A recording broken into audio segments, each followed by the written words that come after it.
We play a vital role. And you don't need to be a Catholic to acknowledge that we play that role. What is the Church? It is its members. It is the nuns and the monks and the priests and the lay workers and the congregations. It is not just the hierarchy of the Church.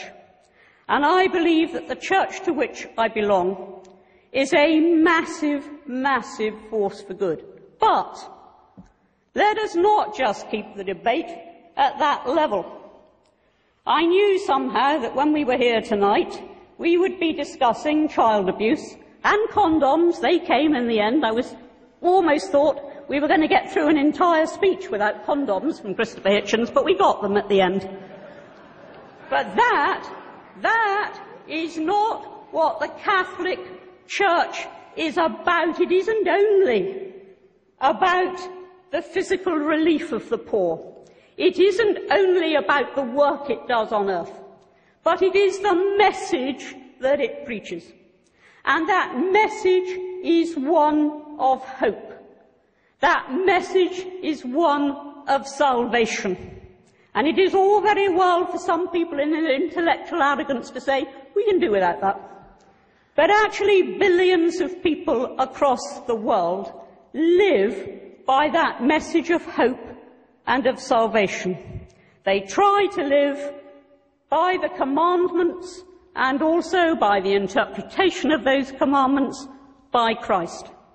Yeah, sometimes they fail. Sometimes their leaders fail.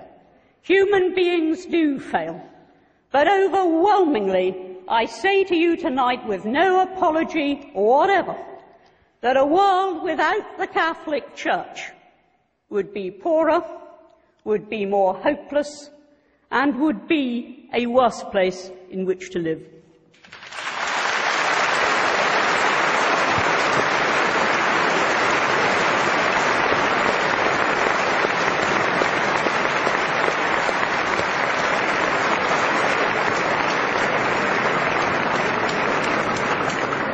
Well, thank you very much indeed, Anne Widdicombe. And our final speaker is against the motion, Stephen Fry, a bit of an all-rounder really. Stephen can turn his hand to many things. Stephen, let's hear your views.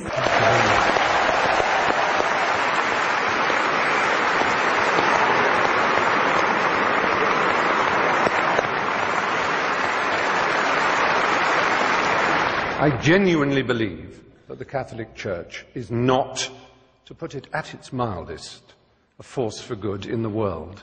And therefore it is important for me to try and marshal my facts as well I can to explain why I think that. But I want first of all to say that I have no quarrel, no argument, and I wish to express no contempt for individual devout and pious members of that church. It would be impertinent and wrong of me to express any antagonism towards any individual who wishes to find salvation in whatever form they wish to express it. That, to me, is sacrosanct as much as any article of faith is sacrosanct to anyone of any church or any faith in the world. It's very important. It's also very important to me, as it happens, that I have my own beliefs. They are a belief in the Enlightenment. They are a belief in the eternal adventure of trying to discover moral truth in the world. And there is nothing, sadly, that the Catholic Church and its hierarchs likes to do more than to attack the Enlightenment. It did so at the time. Reference was made to Galileo and the fact that he was tortured for trying to explain the Copernican theory of the universe. Just imagine in this square mile how many people were burned for reading the Bible in English. And one of the principal burners and torturers of those who tried to read the Bible in English here in London was Thomas More. Now, that's a long time ago. It's not relevant, except that it was only last century that Thomas More was made a saint, and it was only in the year 2000 that the last pope, the Pole, he made Thomas More the patron saint of politicians. This is a man who put people on the rack for daring to own a Bible in English. He tortured them for owning a Bible in their own language. The idea that the Catholic Church exists to disseminate the word of the Lord is nonsense. It is the only owner of the truth for the billions that it likes to boast about, because those billions are uneducated and poor, as again it likes to boast about. It's perhaps unfair of me as a gay man to moan that this enormous institution, which is the largest and most powerful church on earth, has over 1 billion, as they like to tell us, members, each one of whom is under strict instructions to believe the dogmas of the church, but may wrestle with them personally, of course. It's hard for me to be told that I'm evil, because I think of myself as someone who is filled with love, whose only purpose in life was to achieve love, and who feels love for so much of nature and the world and for everything else. We certainly don't need the stigmatization, the victimization that leads to the playground bullying when people say you're a disordered, morally evil individual. That's not nice. It isn't nice.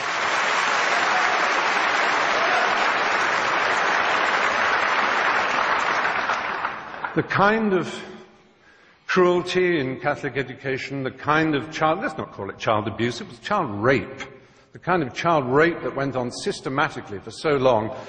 Let's imagine that we can overlook this and say it is nothing whatever to do with the structure and nature of the Catholic Church and the twisted, neurotic and hysterical way that its leaders are chosen. The celibacy, the nuns, the monks, the priesthood. This is not natural and normal, ladies and gentlemen, in 2009. It really isn't.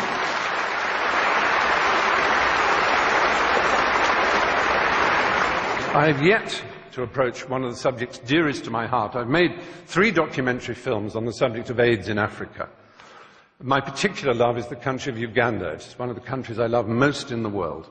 There was a period when Uganda had the worst incidence of HIV/AIDS in the world. But through an amazing initiative called ABC, abstinence, be faithful, correct use of condoms, those 3, I'm not denying that abstinence is a very good way of not getting AIDS. It really is. It works. So does being faithful. But so do condoms. And do not deny it. And this Pope,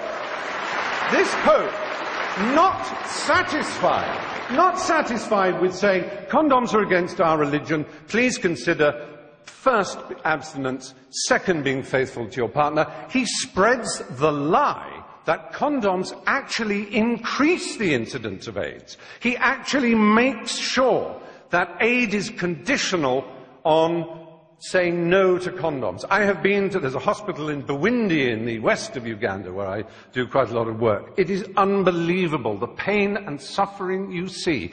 Now, yes, it is true, abstinence will stop it. It's the strange thing about this church. It is obsessed with sex. Absolutely obsessed. Now, they will say, we with our permissive society and our rude jokes are obsessed. No, we have a healthy attitude. We like it, it's fun, it's jolly, because it's a primary impulse. It can be dangerous and dark and difficult. It's a bit like food in that respect, only even more exciting. The only people who are obsessed with food are anorexics and the morbidly obese. And that, in erotic terms, is the Catholic Church in a nutshell.